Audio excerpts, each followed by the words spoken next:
Here we have what Todd said early on was a buddy movie without the buddies.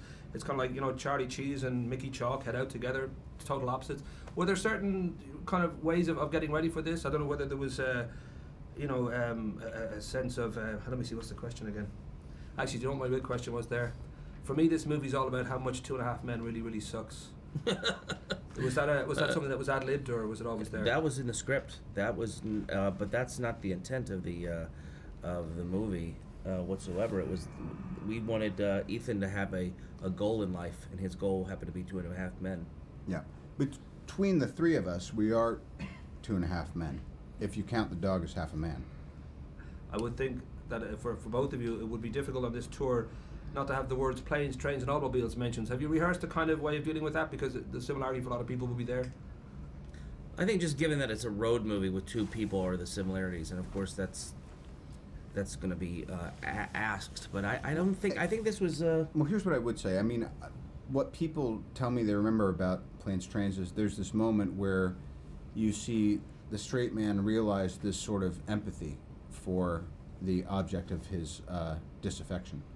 And I think that I don't want to say we bettered it, but it's kind of a 21st century version of that. I think people are much more evolved, and they understand that we're kind of demonstrating this functionally dysfunctional relationship, and how many different ways could we turn that on its ear, and what could we really reflect on with everybody has somebody that's driven them nuts that they're kind of attached to, whether they want to be or not.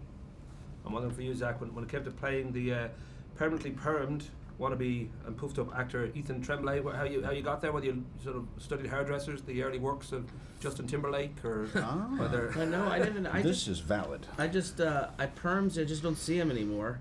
And I thought that Ethan would think that a perm would take him to the next level, acting-wise, whatever that means. It makes no sense whatsoever. That's what's going to give him the edge. That's what's going to give him the edge. And I had to talk Todd, I think with the help of Robert, talk him into letting me have a perm.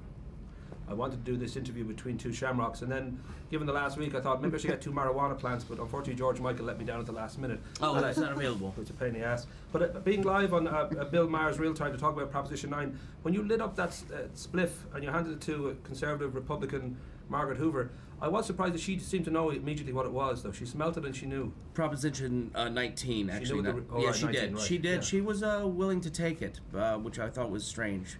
She didn't know what to do with it, but she didn't smoke it. It was actually not a real thing. Outrageous, you actors. Yeah. Very last question. The Irish angle. I know for you, Robert, that you on your paternal side there's some Irish blood, and McLaughlin is in there as a Scottish name. Yeah. And but you've never been to Ireland, which is outrageous, given that you're a jet setter. I know. Well, and by the way, it seems like there might be a window, but to me, the way to do Ireland is not on a weekend while I'm working, but to specifically go on a vision quest in Ireland. I know there are great riches there for me. For you, sorry, I know I've got to go, but Mary Frances is your mom's name. You were in the Cat Laughs. I saw you play Dublin years ago, and I should say Kilkenny, you were in Dublin for Hangover. Is there any Irish blood? Because we'd love to claim you as well. Yes, my mother is of Irish descent. Okay, French Huguenot. Well, now you're Irish. You're going to be in all the Irish magazines, just so you know that. Rock and roll. Nice Thank to talk you very to you guys. much. Thank you guys. It's always very Thank sweet you, and brief.